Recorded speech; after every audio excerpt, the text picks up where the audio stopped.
Voilà, merci beaucoup de nous retrouver en direct pour ce débat qui suit toujours notre documentaire avec nos invités qu'on va vous présenter. Docteur Gaëlle Chetla, bonsoir. Bonsoir. On vient de vous voir dans le documentaire. Vous êtes donc directrice de recherche à l'INSERM et coordinatrice du projet Silver Santé Study. C'est une grande étude européenne qui essaye d'identifier les facteurs déterminants de la santé mentale et du bien vieillir chez les seniors. Vous étudiez notamment les effets de la méditation. C'est pour ça que vous êtes là, puisqu'on va en parler ce soir. Jeanne Siofachin, bonjour. Bonsoir. Vous êtes psychologue, clinicienne et psychothérapeute, spécialiste des troubles des apprentissages scolaires. Et vous avez mis au point les premiers programmes français de méditation de pleine conscience pour les enfants et les adolescents. Et vous êtes l'auteur de Tout est là, juste là, avec un CD de méditation de pleine conscience pour les enfants et les ados aussi. On en parlera, on verra si on arrive à faire méditer les adolescents. Ça ne doit pas être simple. Également avec nous le docteur Christophe André, bonsoir. Bonsoir. Vous êtes psychiatre, on vous a vu dans ce documentaire, le premier en France à avoir fait entrer la méditation à l'hôpital. C'était en 2004 à l'hôpital Sainte-Anne à Paris, où vous exercez. Vous avez écrit de nombreux livres à succès sur cette pratique. Votre dernier ouvrage s'intitule La vie intérieure, un voyage dans le monde des émotions et des sensations à travers 40 leçons. C'est aux éditions L'Iconoclaste France Culture. Et dès la fin de ce débat, nos téléspectateurs pourront vous retrouver pour une séance de méditation en direct. Pour participer, il suffit de vous connecter à l'adresse qui s'inscrit en bas de l'écran. Et puis avec nous, enfin, le docteur Grégory Battista, bonsoir. Bonsoir. Médecin interniste, gériatre, vous avez fondé un centre dédié à la pratique de la méditation de pleine conscience à Montpellier. Vous enseignez au sein du diplôme universitaire méditation et santé de la faculté de médecine de Montpellier-Nîmes et vous expérimentez actuellement la pratique de la pleine conscience dans les EHPAD, les établissements pour personnes âgées dépendantes. On va commencer avec cette question de Micheline. On nous demande si la méditation n'est pas par définition toujours de pleine conscience. Pourquoi accoler cette expression au terme méditation ? Non, en réalité, quand on dit méditation, on devrait dire les méditations plutôt que la méditation, puisqu'il y a tout un tas d'univers possibles. Il y a les méditations zen, les méditations bouddhistes, il y a aussi des méditations dans toutes les religions monothéistes, juives, musulmanes, chrétiennes. Mais en réalité, aujourd'hui, quand on dit la méditation, on fait effectivement référence à la pleine conscience qui est en quelque sorte la porte d'entrée dans toutes ces techniques, qui est le premier acte de toutes les démarches méditatives. On se pose, on se rend présent à ce qui est là, à cet instant, en nous et autour de nous. Et au fond, on pourrait dire que la méditation de pleine conscience, c'est un petit peu le jogging de toutes les pratiques méditatives. Vous voyez, les sportifs, quand ils font un sport, quel qu'il soit, du tir à l'arc, du rugby, du water-polo, du foot, eh bien, ils ont tous une pratique commune qui est de courir, de faire du jogging. Et la méditation de pleine conscience, c'est un petit peu le point qui réunit toutes les autres formes de méditation. Et la plupart des études qui sont menées pour prouver le bienfait de la méditation sur différentes maladies, c'est toujours sur la méditation de pleine conscience ? Oui, pour plein de raisons. D'abord parce que c'est la forme pratiquement la plus simple à apprendre à nos patients. Ensuite parce que c'est une forme laïque de méditation. Ça, c'est très important pour proposer ça à l'hôpital, par exemple. Et enfin, parce qu'effectivement, ça a été la première qu'on a... Enfin, pas tout à fait la première. Il y avait la méditation transcendantale dans les années 60, mais tout n'était pas convaincant. Enfin bref. Mais en tout cas, c'est la première qui a été l'objet d'un aussi grand nombre de recherches scientifiques. Du coup, c'est devenu un petit peu le standard qu'on utilise en médecine pour vérifier l'efficacité de la méditation. Alors, il est probable que ce soir, parmi les téléspectateurs qui nous regardent, il y a ceux qui sont pas experts, mais qui sont très concernés parce qu'ils exercent, ils font de la méditation, ils veulent en savoir un petit peu plus ce soir. Puis il y a ceux qui n'en font pas, qui sont curieux et qui se posent la question qu'on nous pose là, à quoi penser lors de la méditation ?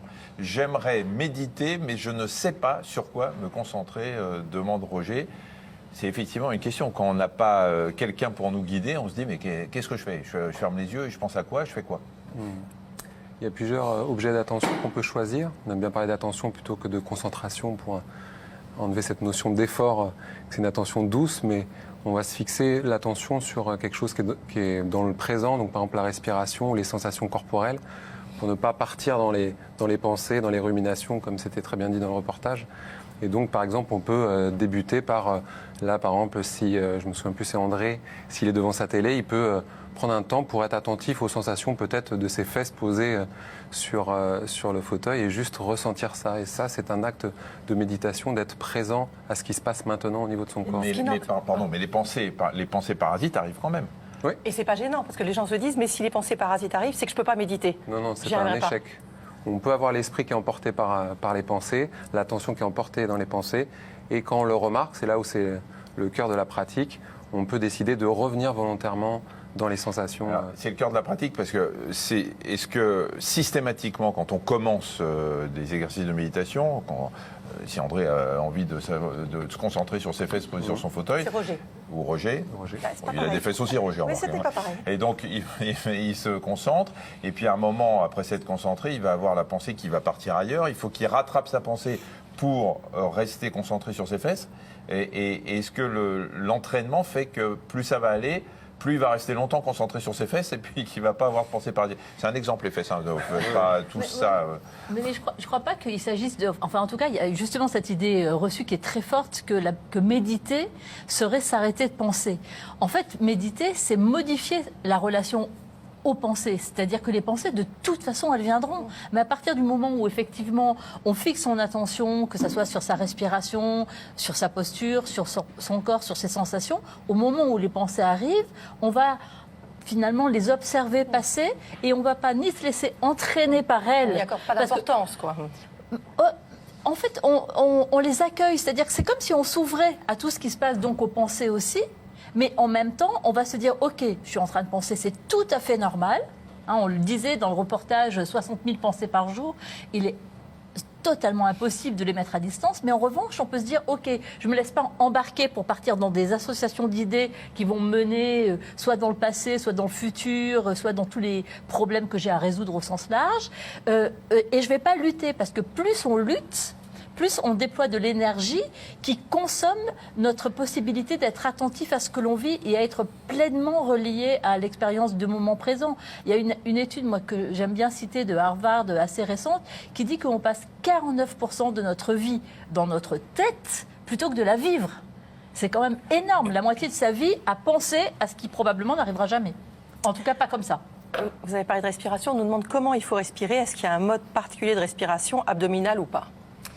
Non, en théorie, dans la pleine conscience, on recommande juste de suivre le souffle. C'est-à-dire, il y a des techniques de contrôle respiratoire, effectivement, avec nos patients anxieux, on va leur apprendre à respirer plutôt par le ventre, plutôt lentement, etc.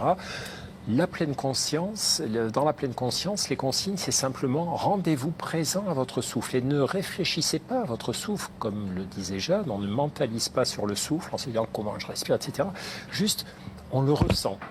On ressent l'air qui entre, qui ressort, la poitrine qui s'élève, qui s'abaisse. On accompagne le truc sans vouloir le contrôler. Oui, mais alors du coup, il y a beaucoup de gens qui disent que quand on se concentre sur sa respiration, enfin quand on y est attentif, ça apaise déjà tellement qu'on a tendance à s'endormir. Et il y a des gens qui disent que quand ils commencent une séance de méditation, ils ont tendance à sommeiller un peu. C'est embêtant? C'est embêtant. Enfin, en tout cas, c'est très bien de dormir, ça fait du bien Non, aussi. mais ça apaise aussi, il faut dire. Absolument, mais ce que ça nous montre, c'est que la méditation est un état d'éveil. Quand on regarde le cerveau des méditants, effectivement, ça ressemble pas du tout à ce qui se passe lorsque nous dormons. Et c'est pour ça que nous disons à nos patients que s'ils ont très mal dormi la nuit précédente, l'urgence, c'est peut-être pas de méditer, c'est de dormir. Parce qu'en essayant de méditer, ils vont s'endormir. Donc il faut être bien réveillé pour bien méditer. Yael Chetla, on a une question pour vous. Si on ne débute l'apprentissage de la méditation qu'à 50 ans, cela sera-t-il bénéfique? Tout le monde finit-il par y arriver? Parce que je rappelle que vous vous occupez beaucoup des seniors. Alors, bon, 50 ans, on ne peut pas dire non plus... Non, c'est des mini-seniors. Oui, c'est des mineurs, c'est même, des ados, Ah ouais. des ados Des seniors. grands ados, ouais. vous avez raison. C'est vieux, 50 ans? Alors déjà, évidemment, 50 ans, c'est pas vieux. Ensuite, il n'y a pas forcément... Vous nous êtes déjà sympathique. J'approche, donc c'est aussi pour Oui, moi c'est que je pour dis vous. ça. Oui. Donc, Vous les faites pas. il n'y a pas d'âge Monsieur. pour méditer. Voilà. Après, pour ce qui est des bienfaits pour le vieillissement, par exemple, il y a des études qui montrent que même si on va, il y a d'autres choses qui sont bonnes pour le cerveau, par exemple une activité cognitive ou une activité physique, et même si on commence cette activité que tard, eh bien, il y a quand même un bénéfice pour le vieillissement. Et la méditation, eh bien, c'est pareil. En tout cas, c'est ce qu'on pense et qu'on va vraiment valider avec cette étude dont vous avez parlé, ce projet européen.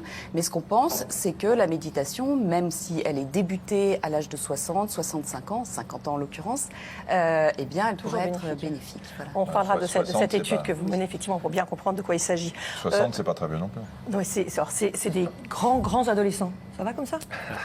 C'est un entre-deux. Frédéric voudrait savoir si on peut être résistant à la méditation.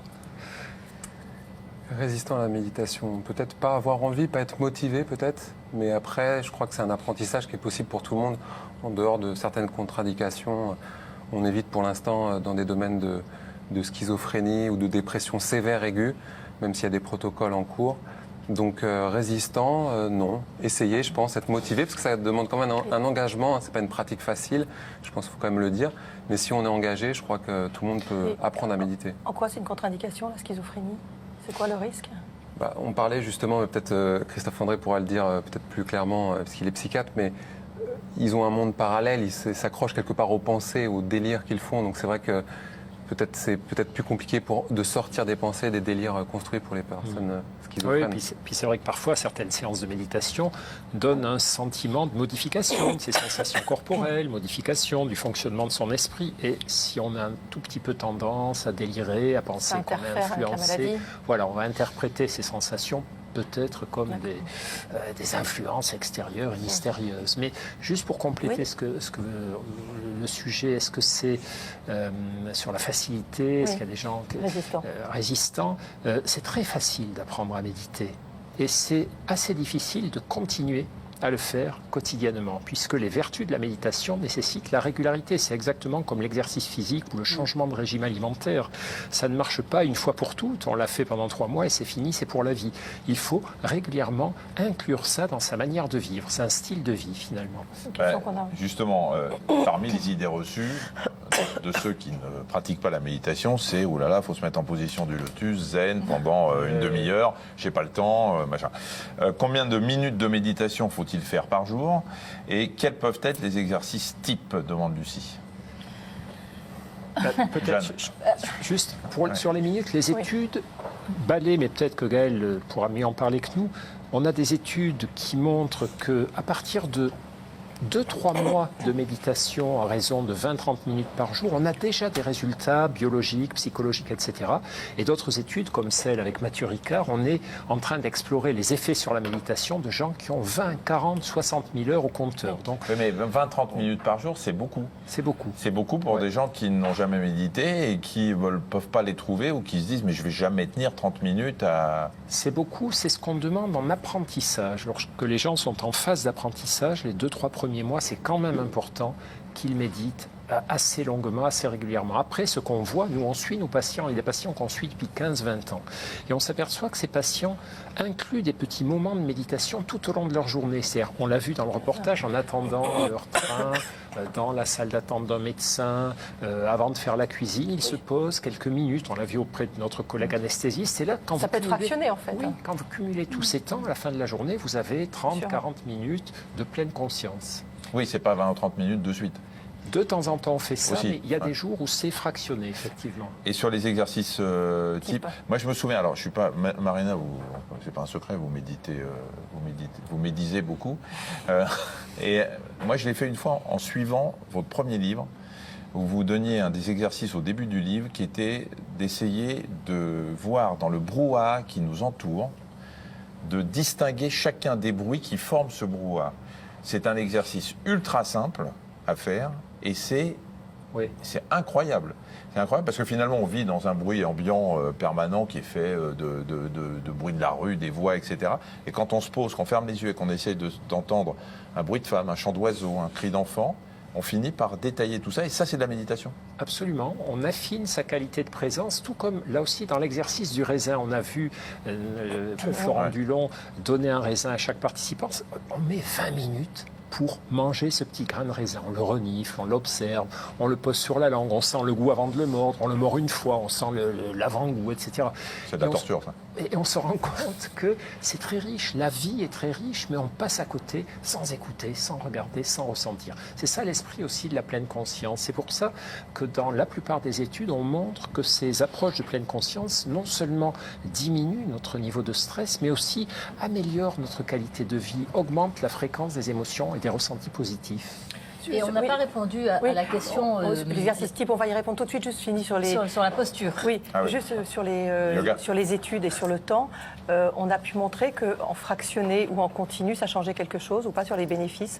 Alors en fait, ça dépend sur quoi on va mesurer. Parce qu'on parlait des études qui montrent que sur 3 mois, on peut voir des bénéfices. Des fois, juste après une séance de 5 minutes, la personne disait, par exemple dans le reportage, je me sens bien, etc. Donc ça dépend ce qui nous intéresse.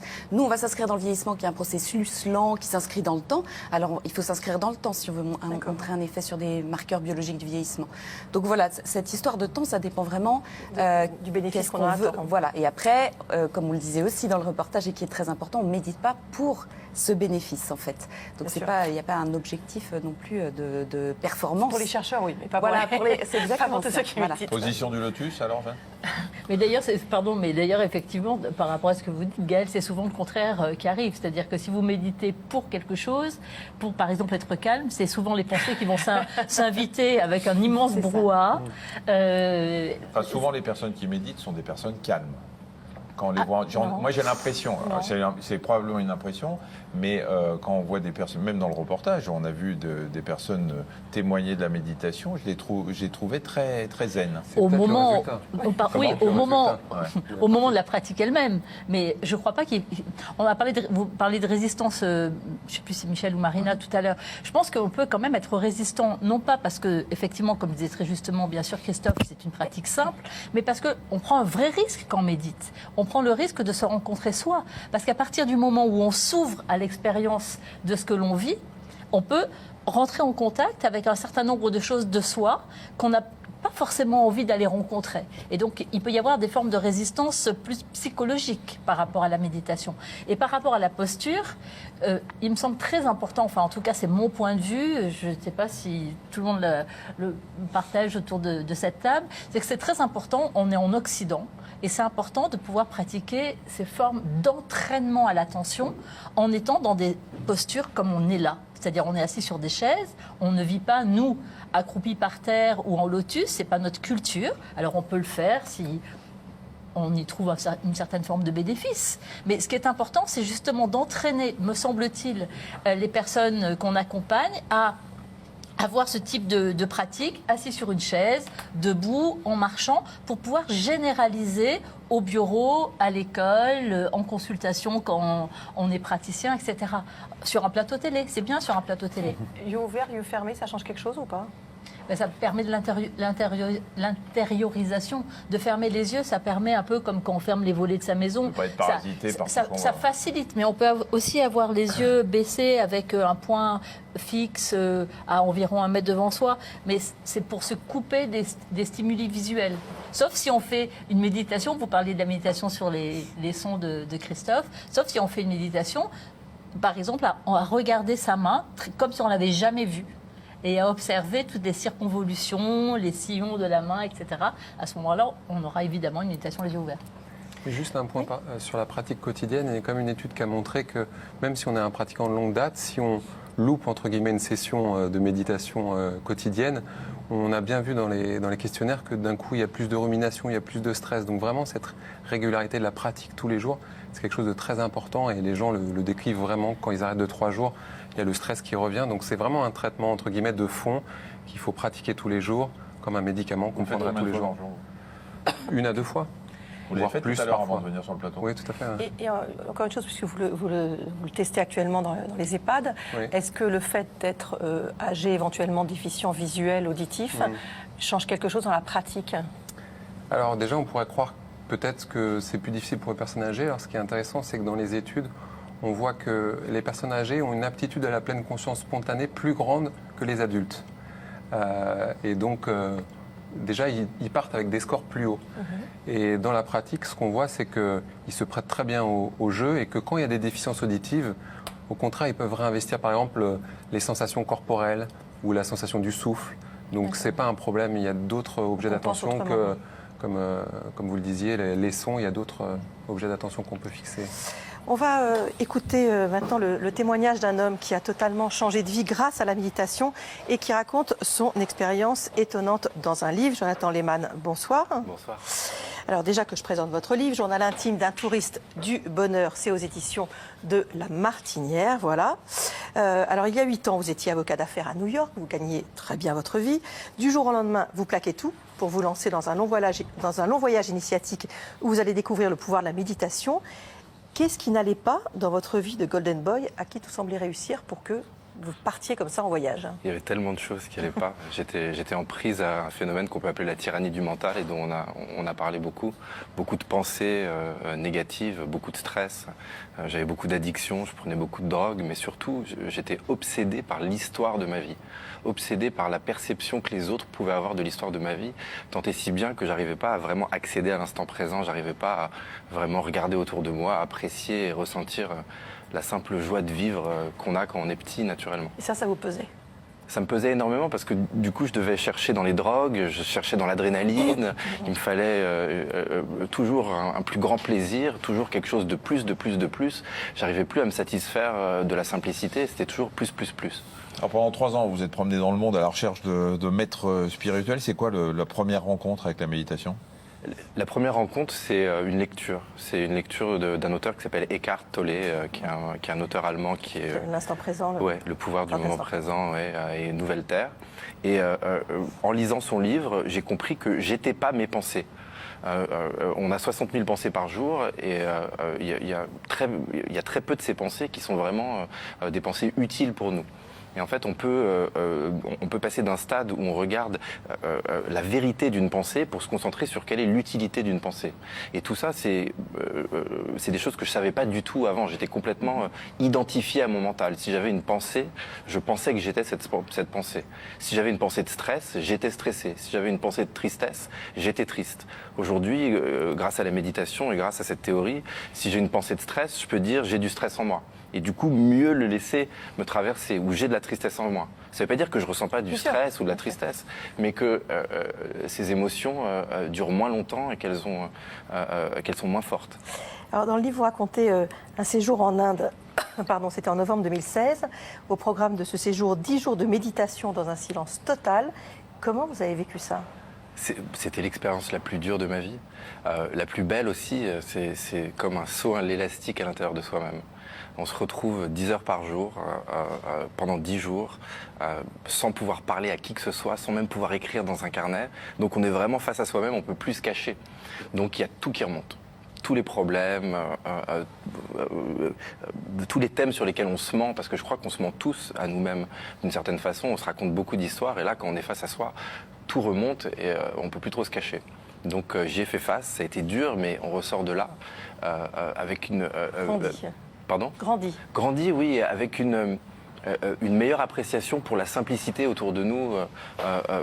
Aujourd'hui, grâce à la méditation, j'ai plus de joie quand je me promène dans un parc municipal qu'à l'époque quand j'allais voir Machu Picchu ou les temples d'Angkor Wat. Qu'est-ce qui se passe au 10e jour ? C'est marrant, le 10e jour, c'est le jour où on a le droit de parler tous en même temps. C'est une logorée ou finalement vous y allez par un mot après l'autre? Non, on y va doucement parce qu'en fait, on se rend compte, en s'arrêtant de parler pendant 10 jours, on se rend compte en fait comme on se sert quotidiennement de la parole n'importe comment. Souvent vraiment en fait pour essayer de convaincre. Quand je suis en train de raconter une histoire à quelqu'un ou de parler, je suis souvent en train d'essayer de montrer que mon histoire est supérieure à l'histoire de l'autre. Et quand on se tait pendant 10 jours, on commence à vraiment prendre plus conscience de ça et donc essayer de mieux se servir de la parole. Alors vous partagez vos découvertes sur Internet et vous publiez régulièrement des vidéos que vous avez baptisées les antisèches du bonheur. On en a retenu 3. Déjà, il faut devenir spectateur de ses pensées.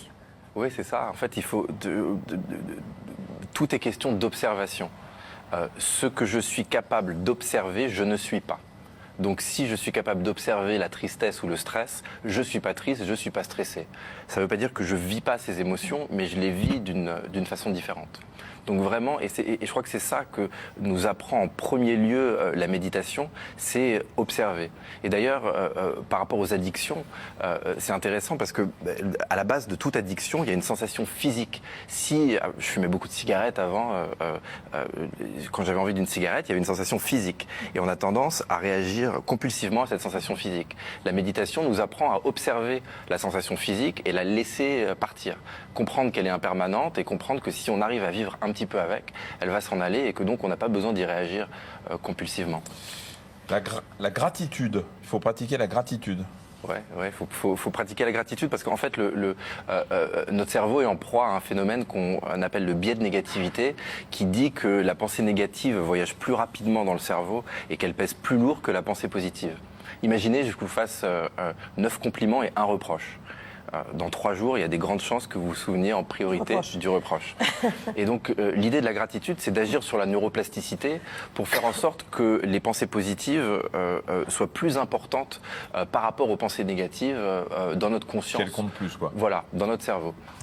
Et puis, dernière chose, vous conseillez de pratiquer, de régulièrement vider ces poubelles mentales. Ouais. C'est quoi, on fait le ménage tous les matins? Oui, c'est exactement ça. On fait le ménage dans sa tête. En fait, essayer de régler un problème dans sa tête plutôt que de le sortir, c'est un peu comme d'essayer de faire du calcul mental plutôt que de faire du calcul sur papier. On a tendance à se perdre, on ne sait pas trop où on en est. Mais quand on sort ces problèmes, par exemple à l'écrit, en sortant les poubelles mentales, on arrive beaucoup mieux à voir quel est le problème, à statuer, à hiérarchiser, à décider, bon, ça, je peux le mettre de côté et ça, je vais statuer de cette façon-là. Vous vivez de quoi aujourd'hui, maintenant? Vous n'êtes plus avocat d'affaires? Pendant un long moment, j'ai vécu de rien, de mes économies. Là, je commence un petit peu à vivre de cette activité. J'ai une application de méditation qui aide les débutants justement à se mettre à la pratique. J'enseigne la méditation, la gratitude, l'externalisation de la pensée dans des sociétés, notamment pour la société Decathlon. Très bien, merci beaucoup. Journal intime donc d'un touriste du bonheur, c'est aux éditions de La Martinière. Merci de ce témoignage. On va parler maintenant, on va voir quelles questions on a, mais des bienfaits effectivement prouvés de la méditation sur notre santé. On nous demande si, ça c'est pour vous Christophe André, est-ce qu'on peut arrêter les antidépresseurs si on médite régulièrement? Alors, cette histoire d'arrêt des antidépresseurs, il faut être très très prudent. Il y a des circonstances où on peut le faire. L'idée, une fois de plus, c'est qu'on ne s'engage pas dans la méditation avec l'obsession d'arrêter les antidépresseurs. On s'y engage pour améliorer son équilibre émotionnel, améliorer son bien-être, et puis on voit au fur et à mesure ce que ça donne.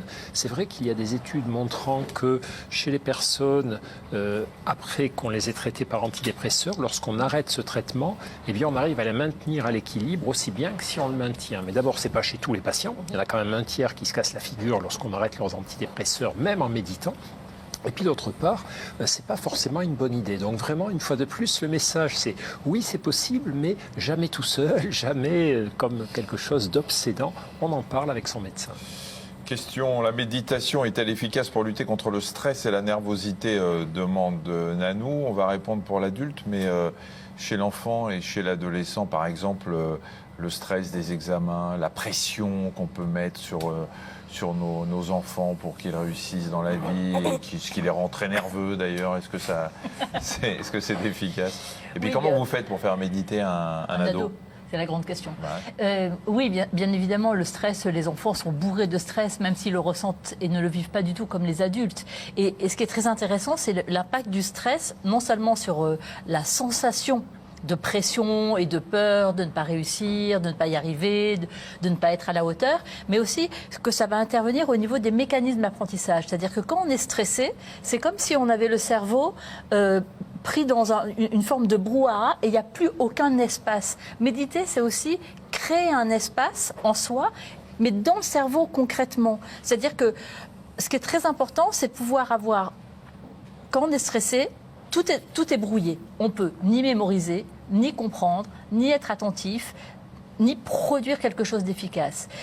Quand on arrive à apaiser le stress, à ce moment-là, on dégage un espace dans le cerveau et on va pouvoir intégrer les apprentissages, les mémoriser. C'est-à-dire que c'est aussi une question de, quand on est stressé, on est avec le cortisol qui est une des principales hormones du stress. Et quand on arrive à se poser, c'est plutôt l'ocytocine et les endorphines qui vont s'inviter et qui vont donc apaiser l'ensemble du système. Il y a un vrai lien. Et par exemple, il y a Olivier... C'est ce qu'on sécrète pour le plaisir, par exemple. C'est ça qui nous met plutôt dans un état tranquille, on va dire, plus serein. Et ça, c'est très important, mais vraiment sur un plan cognitif, au niveau du cerveau. Parce que sinon, c'est comme d'avoir une chaîne cryptée sans décodeur. Il n'y a rien qui peut rentrer et rien qui peut être restitué. Et il y a des travaux très intéressants du professeur Olivier Houdet, qui est professeur de psychologie à Paris Descartes et directeur de recherche. Il a fait il est en train de faire une étude là, actuellement avec 120 enfants, des jeunes CM1, CM2 et des ados, qu'il a passé dans des IRM avant et après, en prenant des marqueurs biologiques, en faisant toute une série de batteries de tests cognitifs, psychologiques, pour montrer l'importance aussi de cette pratique de l'attention. Parce que finalement, s'il fallait résumer la méditation, c'est s'entraîner à être attentif. Et être attentif, c'est au centre des processus d'apprentissage pour à la fois inhiber, bloquer tous les distracteurs qui arrivent en permanence et qui nous empêchent d'être centrés et concentrés, mais aussi qui va nous permettre... Alors, en psychologie cognitive, on va parler de métacognition, c'est-à-dire d'avoir une visibilité sur ce qui se passe dans notre tête. Et les fameux « je suis nul, j'y arriverai jamais », de toute façon j'étais sûre que pour ce contrôle, ça allait tomber sur ce sujet que je n'ai pas révisé, etc. Donc on peut réguler ces métacognitions et à ce moment-là, redevenir pilote de son cerveau. Et c'est ça la clé pour les ados. J'avais pas perdu le fil. C'est-à-dire leur donner... Oui, parce qu'il faut Non, penser aux autres. voilà, c'est leur donner, Il ne faut dire pas la à un brancher sur les ado... enfants et les ados. Hein, Un ado, on lui dit, tu vas redevenir pilote de toi et retrouver une forme de liberté de penser. Et ça peut marcher. Guylaine nous dit, sous couvert de bien-être au travail, des entreprises introduisent la méditation. Pourtant, ces mêmes organisations sont une source de stress. Elle trouve ça contradictoire. C'est contradictoire, ça peut l'être, ça peut l'être. Après, vous savez, c'est pas propre à la méditation. C'est-à-dire, dès que vous avez un outil qui améliore le bien-être et qu'une entreprise le propose à ses salariés, qu'est-ce qu'elle a derrière la tête ? Est-ce qu'elle a seulement le bien-être ? Est-ce qu'elle a la productivité ? Est-ce qu'elle a les deux ? Est-ce qu'elle veut juste distraire l'attention par rapport à des mauvaises conditions de travail ? Tout existe. Et quand on regarde les différentes entreprises qui proposent de la méditation dans leur mur, on voit tous les cas de figure. On voit des démarches qui sont apparemment très sincères et puis d'autres qui relèvent un petit peu de la même chose que, voilà, il y a 5 ans, on amenait les équipes marcher sur les braises pieds nus. Il y a 8 ans, on sautait à l'élastique. Bon, tout existe, malheureusement, et pas toujours pour le meilleur. Jonathan nous a parlé de drogue tout à l'heure. La méditation peut-elle permettre de se libérer de certaines addictions, demande Laurent ? Tout à fait, il y a des études, de nombreuses études qui montrent ça sur l'alcool, l'addiction au sexe, l'addiction au smartphone. Donc c'est même le sujet de recherche de l'actuel directeur du centre de mindfulness de Boston. Donc c'est vraiment prouvé Quand on scientifiquement. médite, il vaut mieux mettre son portable sur avion. Oui, ça peut être bien. Sauf si on médite sur une application. Ouais, ou sur un temps donné, éventuellement, on met le réveil. Pourquoi la pratique de la méditation n'est-elle pas plus développée dans les hôpitaux en France ? J'ai précisé que c'était en 2004 que vous avez introduit ça à Sainte-Anne, ou si mes souvenirs de ce que vous racontez est vrai, on vous a quand même pris pour des fous quand vous avez commencé ça. Il y avait de tout. Sainte-Anne, c'était pas mal. Oui. Mais pourquoi effectivement ça ne se développe pas plus alors qu'effectivement ça a l'air intéressant dans les services pour certaines pathologies ? Alors, vous savez, c'est normal que ça aille lentement. On fait quand même de la médecine. C'est-à-dire, on ne peut pas proposer n'importe quoi à nos patients. Moi, je considère que les prudences et les réticences de nos collègues, de nos confrères, sont légitimes. Et que c'est très bien qu'on nous dise, mais attendez, où sont les données, où sont les preuves scientifiques, qu'est-ce qui vous permet d'avancer ça ? C'est parfait. Et donc, je préfère qu'on prenne un peu plus de temps pour mieux convaincre et puis surtout pour ne pas faire n'importe quoi, voilà, plutôt que d'être en train de surfer sur une sorte de mode au soubassement un petit peu incertain. Et d'ailleurs, actuellement, on a toute une génération de publications qui réévaluent la qualité des études sur la pleine conscience. Et cette qualité est inégale. Certaines études sont conduites sur des trop petits nombres de sujets. C'est pour ça que l'étude, enfin, on va en parler tout à l'heure, je suppose. On va en parler absolument. Voilà, il y a des études qui doivent être conduites sur beaucoup de monde, et parce que certaines études sont intéressantes mais pas décisives, et on doit continuer de produire un travail de recherche de bonne qualité. Non seulement certaines études, mais il y a un vrai marché de la méditation. Aujourd'hui, on l'a évoqué, la méditation business. Vous avez été un des précurseurs, Christophe, ça fait des années qu'on se connaît, mais et que vous avez lancé cette méditation. Aujourd'hui, tout le monde y va. Tout le monde y va. Il y a beaucoup d'argent à faire sur la méditation. Alors, comment on sait qu'on a affaire à des gens sérieux ? Alors c'est vrai qu'il y a une mode, tous les éditeurs publient des bouquins sur la méditation, les applications se multiplient, les officines où on apprend à méditer se multiplient aussi. Comment on sait? Il y a tout un tas de manières. C'est un peu comme la psychothérapie, finalement. D'abord, on se renseigne un petit peu sur la formation de la personne qui propose les exercices de méditation. Ensuite, on observe un peu comment cette personne fonctionne. Est-ce qu'elle a une démarche humble en disant, voilà, ça existe, on a des données, on va voir si ça marche pour vous, ou bien est-ce qu'elle a une sorte de... Oui, un discours en disant, vous allez voir, tout va changer, et puis moi je sais comment on fait, les autres non, on n'allait pas les écouter. Il y a tout ce petit bon sens qu'il faut mettre en comme ça, comme une psychothérapie, on se sent bien avec le thérapeute, ça marche, ça fonctionne, sinon il faut s'en aller en chercher un autre. On va parler dans quelques instants de votre étude européenne. On va d'abord écouter Benoît. On a vu que la méditation, donc à condition de la pratiquer régulièrement, permettait de modifier les structures du cerveau et donc de ralentir le vieillissement. Mais il y a d'autres effets bénéfiques de la méditation sur l'organisme et notamment au niveau des cellules. On l'a évoqué dans le documentaire, mais ça méritait quand même de s'y arrêter un peu plus longtemps, Benoît. Oui, et pour comprendre de quoi il s'agit, il faut se souvenir de vos cours de SVT ou de sciences nat pour les plus anciens et revenir à un processus fondamental à la vie, la division cellulaire. Nous sommes constitués, vous le savez ou pas, de 70 000 milliards de cellules. Alors on va plonger dans une de ces cellules. En son centre, il y a ici le noyau, autour de ce qu'on appelle le cytoplasme. Et dans ce noyau, on va découvrir les 23 paires de chromosomes qui sont constitués de l'ADN. ADN qui porte nos 25 000 gènes. Et voilà, les gènes l'ADN qu'on voit ici. On va revenir à nos chromosomes. Au bout de chacun des bras de ces chromosomes se trouvent des petits capuchons qu'on vous a symbolisés ici en rouge. On les appelle les télomères. Et ces télomères, dans les années 70, ont été attentivement observés par un biologiste russe, Alexei Olovnikov. Il s'est aperçu qu'à chaque division cellulaire, qu'on vous a montré il y a une seconde, eh bien, ces télomères raccourcissaient. Il faut bien comprendre que c'est en fait un processus de protection des informations génétiques contenues dans le chromosome. Parce qu'à chaque réplication, il y a en quelque sorte des petites erreurs qui se passent à l'extrémité du chromosome au niveau de l'ADN. Et les capuchons, que sont les télomères, permettent donc d'absorber ce raccourcissement en évitant des dommages génétiques jusqu'à ce qu'évidemment, il ne reste plus de télomères. Et là, la cellule vieillit et dégénère. Nous sommes alors plus à risque de développer une dégénérescence et des maladies, comme par exemple un cancer. D'où l'intérêt de protéger nos télomères. Alors comme la nature est bien faite, elle a prévu pour cela que notre organisme produise, on va appeler ça une sorte d'engrais des télomères, une enzyme qu'on appelle la télomérase. Cette télomérase, elle a été découverte en 1985 par les Américaines Elizabeth Blackburn et Carol Greider, ce qui leur valut de recevoir, excusez du peu, le prix Nobel de médecine en 2009. La télomérase permet de, en quelque sorte, reconstruire des petites briques de télomères, mais encore faut-il que la destruction n'aille pas plus vite que la reconstruction.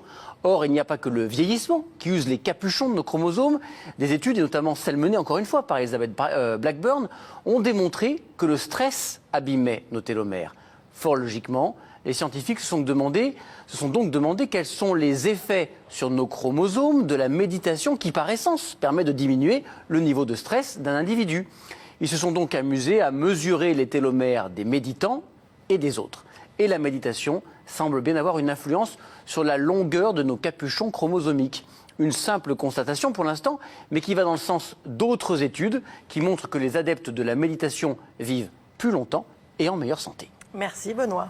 Merci beaucoup Benoît. C'est vrai que c'est assez fascinant ces histoires de télomères, parce que tout le monde a repris cette information tellement c'était pour une fois vraiment scientifique et jusqu'au fin fond de notre patrimoine génétique, ça... Oui, puis c'est imagé, c'est-à-dire se dire que les effets de la méditation descendent au cœur des cellules, c'est une tellement belle image qu'on est preneur de ces choses-là. Alors, les études vont nécessiter quand même d'être reproduites, vérifiées, mais c'est vrai que c'est prometteur. C'est vrai que c'est prometteur. Tout à fait, comme Christophe le laisse sous-entendre, il y a souvent un problème dans ces études qu'il faut quand même noter, c'est que parfois il n'y a pas un groupe actif contrôle. C'est-à-dire que là, dans cette étude d'Elizabeth Blackburn, il y avait des méditants versus des gens qui ne faisaient rien de particulier. Alors, est-ce qu'ils écoutaient la musique ou s'ils allaient se balader dans la nature, est-ce qu'il y aurait le même effet? On a l'impression quand même que l'effet sur les télomérases sont quand même reliés au fait de se sentir bien, d'avoir un état de bien-être. Donc, c'est pas spécifique de la méditation probablement. Gaël Chetla, on rappelle, on en a parlé tout à l'heure, que vous coordonnez donc cette grande étude européenne pour essayer de voir si cette méditation peut améliorer la santé mentale des seniors. Ça se passe comment? Il y a combien de pays, combien de personnes y participent? Comment vous choisissez les personnes? Alors, c'est un projet qui est financé par la Commission européenne, qui implique 10 partenaires répartis dans 6 pays différents, 6 pays européens. Donc, il y a la Suisse, la Belgique, l'Angleterre, l'Espagne et l'Allemagne. Et donc, on va recruter, on a 2 études. Et dans ces études, il y en a une qui se fait dans 4 pays européens et une autre qui se fait en Normandie, à Caen. Pourquoi Caen? Pourquoi pas? Alors, Non, pourquoi pas, mais pourquoi juste là? parce que c'est une magnifique région pour accueillir ce programme. Donc vous êtes originaire et vous avez tout fait pour que ce soit Je là-bas? ne suis pas, Pas du non, tout, d'accord. je suis pas originaire. On a choisi cette région pour 2 raisons. La première, c'est qu'on voulait que ça se passe à un endroit pour cette étude-là, parce qu'on voulait des données qui soient homogènes. On en fait beaucoup de mesures, des mesures très pointues, de sommeil, d'imagerie, et donc on voulait que ce soit fait sur les mêmes outils pour l'homogénéité. On a choisi Caen, non seulement parce qu'on disposait de l'ensemble de ces outils. Au Centre Cicéron, on a en fait à disposition ces outils, mais aussi un accès particulier et facilité à ces outils. Sinon, cette étude n'aurait pas pu se faire. Et puis enfin, l'expertise, l'expérience qu'on a dans notre équipe pour recruter ces participants, travailler avec eux et faire Alors, à quel rythme ils vont devoir méditer? Alors, ils vont méditer une fois par semaine en séance de groupe pendant 2 heures et ensuite, chez eux, au moyen d'une application, une tablette ou des instructions, un peu tous les jours, au moins 20 minutes. En réalité, beaucoup font plus. Dans cette étude, on a aussi... Ils ont le droit de faire plus. Ils ont tout à fait le droit de faire plus. Voilà, ils font autant qu'ils veulent. Et c'est vrai que tout à l'heure, il y avait une personne qui s'interrogeait sur le fait de trouver 20 minutes dans la journée. Je pense que quand on s'imagine qu'on doit trouver 20 minutes, c'est compliqué. Oui. Si on ne se douchait pas tous les jours, peut-être qu'on trouverait que ça va être difficile de trouver le temps ce serait difficile de trouver le temps de se doucher tous les jours. Une fois qu'on est dedans, et bien ça s'installe naturellement. On peut méditer sous la douche? On peut méditer sous la douche. Parce que ça permet de... Cumuler. Cumuler. On peut méditer sous la douche, dans le bus, dans la voiture, voilà. Et les premiers résultats, ils sont attendus quand?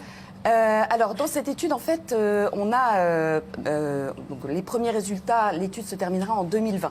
En fait, on ne s'intéresse pas que à la méditation. On a aussi un groupe qui va apprendre l'anglais, parce qu'on sait aussi que ça peut avoir un impact positif. Donc, on s'intéresse également à ça.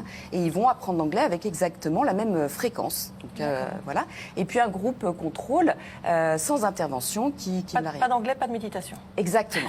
Qui continue à vivre selon ses habitudes. Et donc, on va comparer l'effet des interventions sur ces 3 groupes.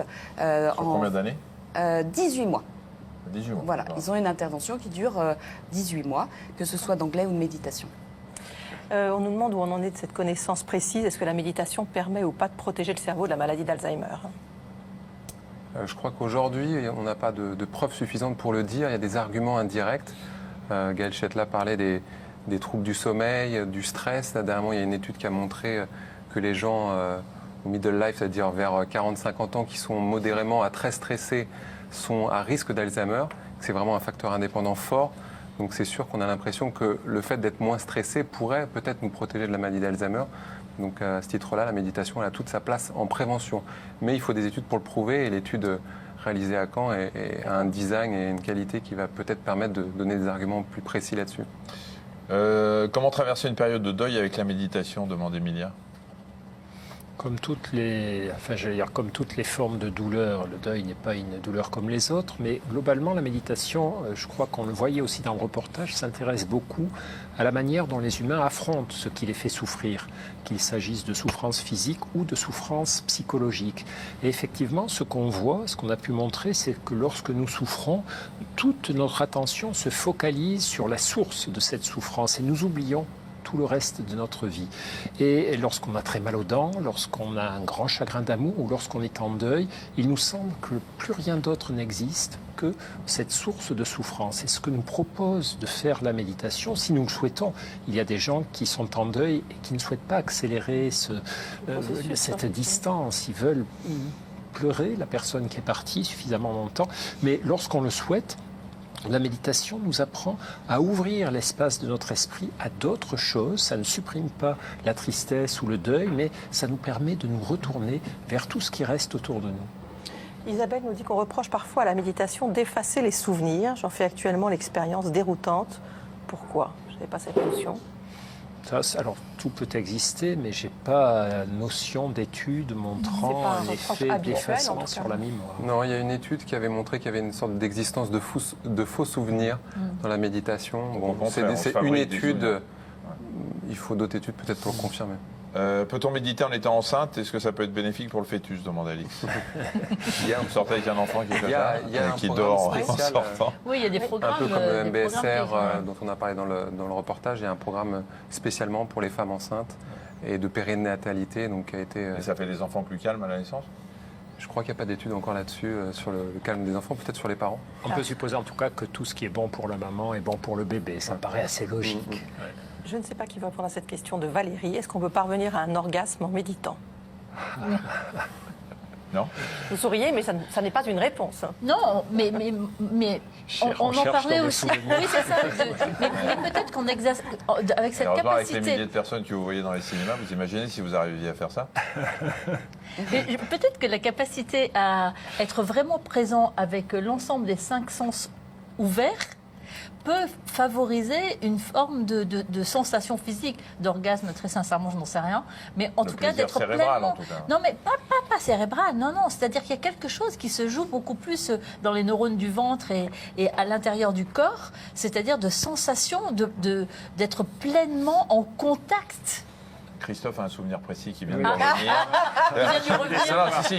J'ai bien vu, il y a eu une fulgurance là. Il y a eu un Oui, truc. exactement. Mais en fait, je crois que ça ouvre la réflexion dans 2 directions. D'abord, est-ce que lors des pratiques méditatives, on peut ressentir des sortes, alors ce qu'on appelle selon les écoles, les satori, les nirvana, des flashs, j'en sais rien. C'est vrai que parfois, même si ça n'est pas le but et même si ça n'est pas fréquent, on se sent dans un état très atypique, avec une sorte d'apaisement, de connexion, de bien-être physique très intense. Bon, ça peut peut-être se rapprocher de sensations de plaisir très fortes, mais par contre, c'est vrai que ça serait intéressant, j'ai jamais vu ça encore, de faire des études sur la qualité de la vie sexuelle chez les gens qui méditent régulièrement. Est-ce que, comme tu le suggérais, ça intensifie notre capacité de nous rendre présents à ce qui est agréable? J'ai pas vu passer de papier Mais oui, comme mais ça. c'est un petit peu l'image que tu montrais dans le reportage. C'est-à-dire que si tu es pleinement présent au moment où tu es avec ton partenaire, Oui, par oui, la oui. force des choses, et que tu n'es pas en train de te demander Ce ce qui que est tu quand vas même faire mieux le quand lendemain, on fait etc. l'amour, il vaut mieux être présent pour l'autre aussi. Que c'est- Oui, mais c'est ça. Oui, mais c'est ce que je dis, d'être vraiment présent à ce qu'on est en train de vivre, c'est-à-dire à l'expérience. Plus on est présent, plus on vit intensément les choses, quel que soit. Quoi Il que ne ce faut soit. pas non plus donner l'impression à l'autre qu'on est en train de méditer, parce que c'est vexant au bout Mais d'un non, mais, moment. oui, mais parce que ça, Michel, c'est la méditation, c'est être présent, mais être présent à l'autre. Plus on est présent à soi, plus on est présent à l'autre, et plus on est présent au moment. Il ne s'agit pas d'être effectivement, pour le coup, sur le lit position comme du ça, en lotus, position du lotus. Après 2020, ça en pourrait être disant, une prochaine étude. abracadabri, abracadabra, et Une autre l'orgasme étude. arrivera. Je ne sais pas si la Commission européenne fera cette étude-là. Je ne sais pas. Merci beaucoup, en tout cas, à tous les quatre d'être venus. Merci aussi à Benjamin Battard, le rédacteur en chef de cette émission. Je rappelle vos livres. Notre témoin tout à l'heure, Jonathan Lehmann, Journal intime d'un touriste du bonheur, c'est aux éditions de La Martinière. Jeanne Siofachin, Tout est là, juste là. Méditation de pleine conscience pour les enfants et les ados aussi, c'est chez Odile Jacob. Et Christophe André, La vie intérieure. En chacun de nous, il y a un univers, aux éditions de l'Iconoclaste France Culture. Il y a un téléspectateur, Louba, qui nous dit qu'il devait aller méditer ce soir et finalement il est resté devant la télé. Ah, mais ça, c'est très bien. C'est très bien. Alors cette émission a été réalisée en partenariat avec le magazine Pleine Vie. On vous rappelle que dans quelques minutes, vous pouvez retrouver le docteur Christophe André pour une séance de méditation en direct. Pour participer, rendez-vous sur la page Facebook du magazine de la santé à l'adresse qui s'inscrit là en ce moment, juste ici en bas de votre écran. Passez une bonne fin de soirée. N'oubliez pas d'éteindre la télé avant de faire la méditation parce que ça peut, s'il s'endorme, ça peut consommer Ça de dépense de l'énergie pour rien. Effectivement. À tout à l'heure, Christophe. Et puis à demain à 13h40, bien sûr, sur France 5 pour le magazine de la santé. Au revoir. Au revoir.